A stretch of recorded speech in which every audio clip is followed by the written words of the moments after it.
Magandang umaga, magandang gabi, magandang araw mga kababayan, mga kapinoy. Narito po muli tayo, mga ilang araw tayong hindi nakapagpalipad ng ating munting drone sa Taal Volcano, particularly sa main crater ng Bulkang Taal, mga kapinoy at kababayan. Narito po tayo muli ngayon ay araw ng Huwebes, Aji sa buwan ng Hunyo 2021.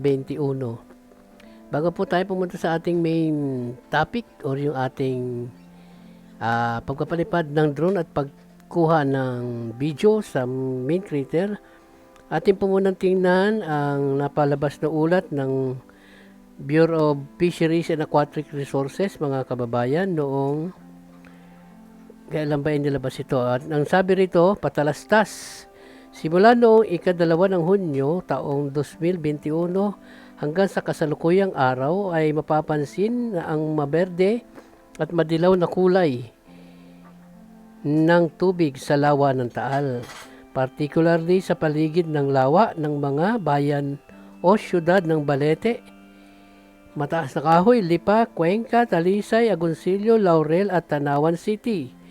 Ang mga nasabing pangyayari ay hindi nangangahulugan at or may koneksyon na natural, may indikasyong sasabog o puputok ang Taal Volcano. Ito ay isang natural na phenomena, ang tinatawag na algal bloom, kung saan napatunayan na dumarami ang bilang ng mga blue-green algae or Cylindrospirnus copusis.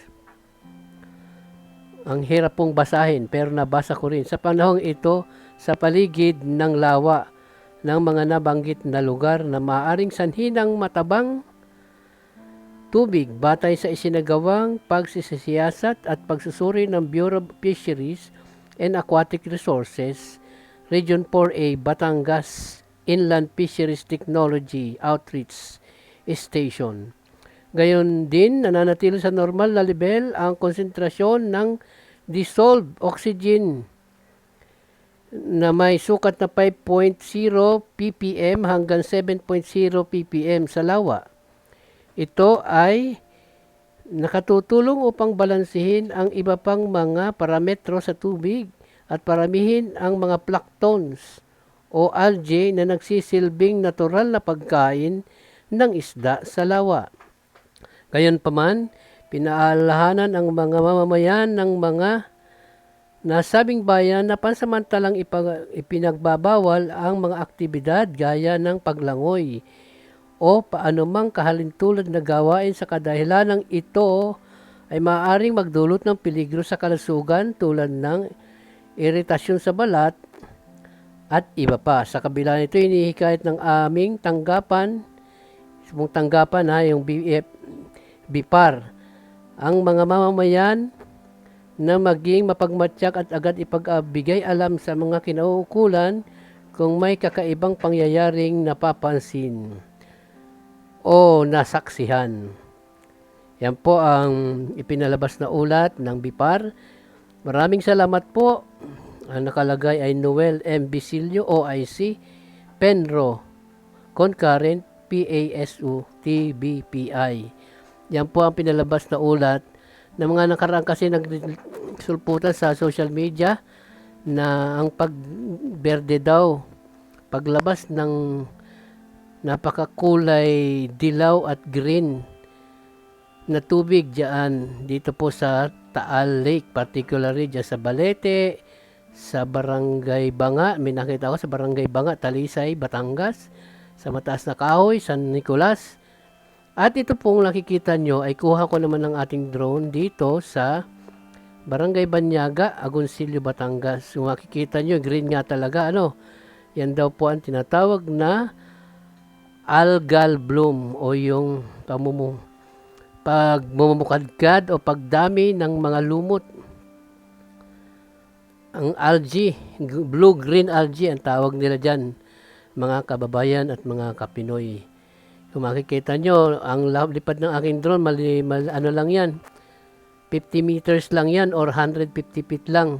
mga kapinoy, ang taas ng ating drone para iano natin, kumpirmahin, tingnan ang anumang makita natin na sa katubigan ng lawa ng Taal, mga kapinoy at mga kababayan.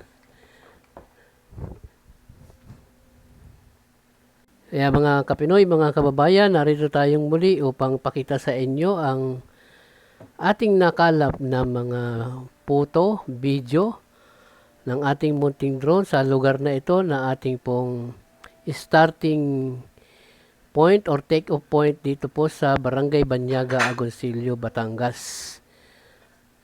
Ayan, kita nyo yung mga square na yan, mga fish cages po yan, mga kababayan. At mga kapinoy, andyan may mga bangkang nagdadala ng mga patuka doon sa kanila mga fish cages. Kung makikita nyo pa, matititigan yung maigi, mga nagsasalimbayan ang mga tilapia, mga kababayan sa mga fish cages. Ayan, itinaas ko na po rito para makita nyo ang kabuuan, yung halos kabuuan ng lawa dito sa Barangay Banyaga, sa area na ito ng Lungus, Agoncillo, Batangas. At tala na pong iwanan natin ang sinasabi nilang algal bloom or yung pagdami ng algae o blue-green algae dito po sa lawa ng Taal. Ngayon po, puntahan na natin ang ating main topic, mga kapinoy at mga kababayan. Ayan. Ito pong kuha na ito ay kaninang umaga. Mga bandang mag-aalas 7.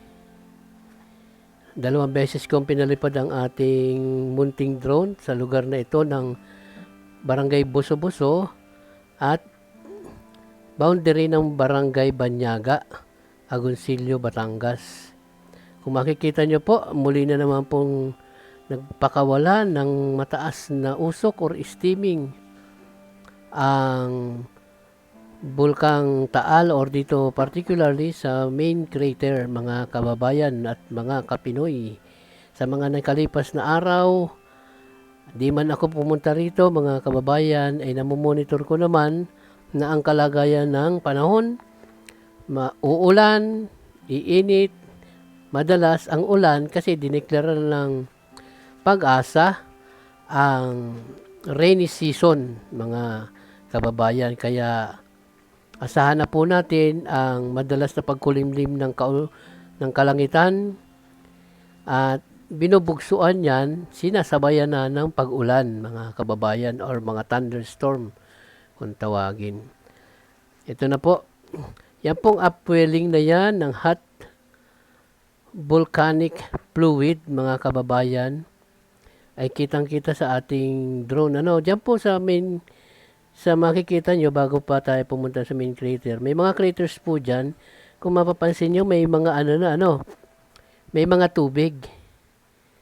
May tubig na yung mga craters bago tayo makarating doon sa main crater, doon sa pinaka main na bunganga ng Bulkang Taal.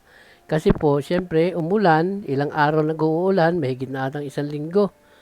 Ang pag-uulan, mula pa ata nito ng bagyong Dante. Makikita nyo dyan yung mga naipong tubig doon sa mga crater na yan. Kasi tandaan natin, ang Taal Volcano po ay hindi lang iisa ang crater niyan. Meron yan 47 craters. Yung iba niya nasa ilalim pa ng lawa ng Taal. Pero karamihan dyan nakikita naman. Ayan po ang nakikita nyong pag-usok, upwelling. Halos nung huli akong nagpalipad ng drone dito, mga kailan ba yan? Sabado ba o Friday? Last Friday or Sabado? Halos mas mataas po ngayon kaysa nung nakaraan. At kung babasahin natin, mga kapinoy, mga kababayan, ang latest bulletin na inilabas ng PBOX sa nakalipas na 24 oras Ang Taal Volcano Network ay hindi nakapagtala ng anumang volcanic earthquake. Ganun pa man, low-level background tremor has persisted or nararamdaman pa rin hanggang ngayon, mga kababayan, mga kapinoy, na nag-umpisa yung low-level background na yan noong April 8, 2021. Ang activity naman sa main crater was dominated by upwelling of hot volcanic fluids in its lakes which generated, ito pa yung nilabas nila ngayon January 10. Actually, itong bulletin na ito, nag-gather po nila ito kahapon, mga kababayan. Ang na-generate daw ng upwelling of hot volcanic fluids ay nakapag-create ng 1.5 meters or 1,500 meters tall, or kung i-convert natin ay 1.5 kilometro ang taas ng pag-usok, pag-steam niya, na nagdi-drip to the southwest, na papunta sa southwest ang kanyang pag-usok, yung taas ng usok niya. At ang sulfur dioxide emission naman ay nag-average ng 1,725 tons per day. Average po ito mga kababayan, at ito'y nag-gathered naman kahapon, nakalagay 09 June 2021. At ang temperature pa rin ay nananatili sa 71.8 degrees Celsius. Ang pH or acidity level niya ay 1.59 na huling nasukat noong March 4 at February 12, 2021 respectively. Based on the ground deformation parameters from the electronic tilt, continuous GPS and NSAR monitoring, Taal Volcano Island has begun. Pansinin niyo po ito has begun depleting in April 2021. While the Taal region has been undergoing very slow extension since 2020, these parameters indicate a decline in magmatic activity at shallow depth beneath the edifice.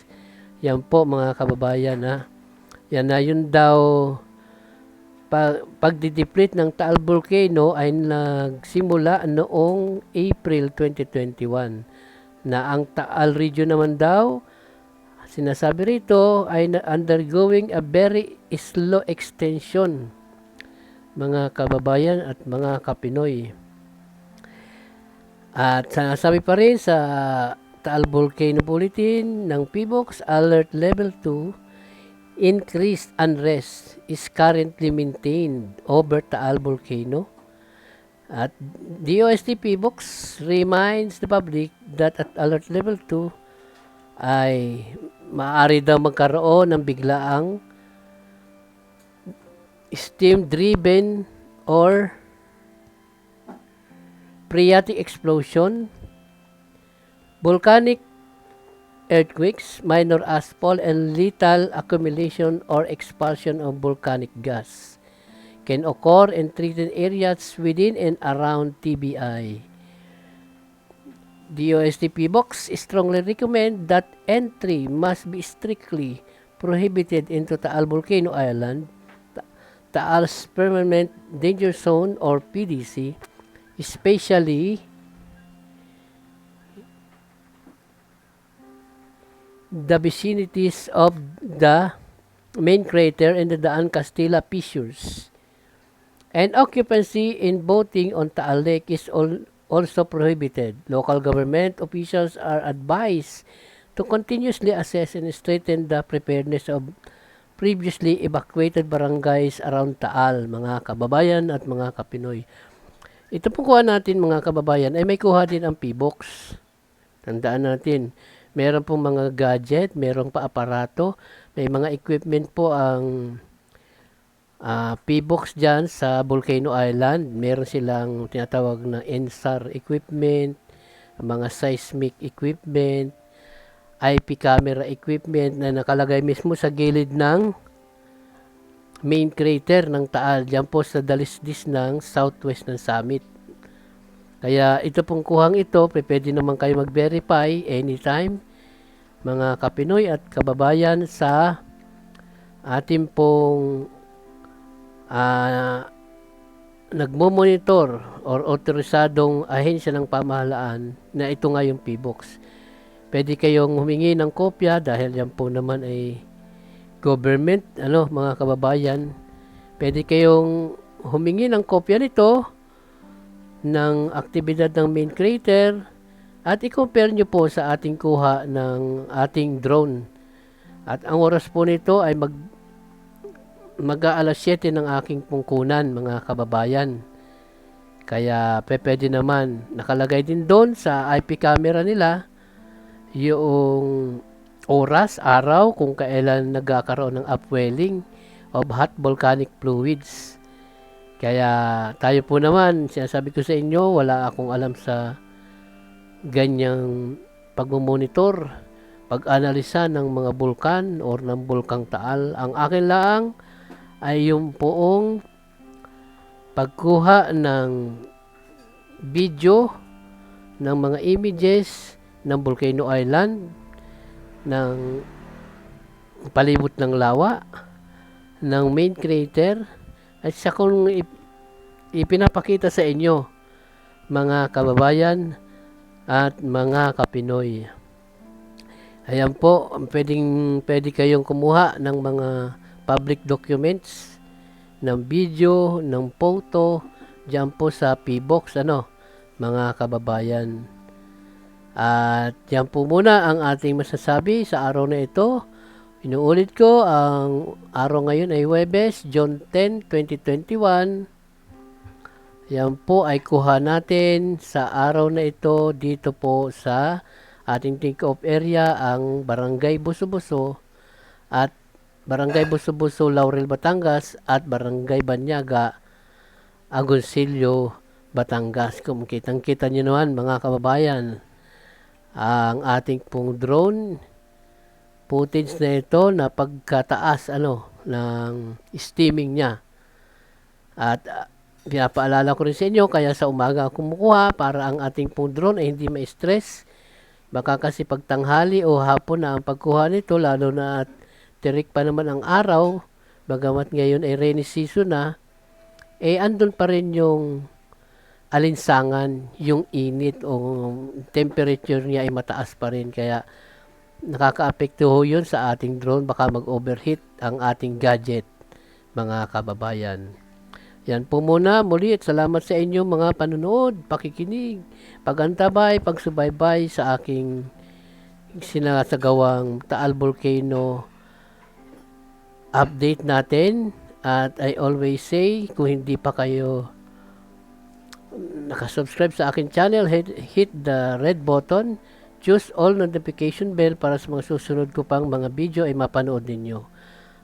At muli, salamat ng maraming salamat, at to God be the glory forever.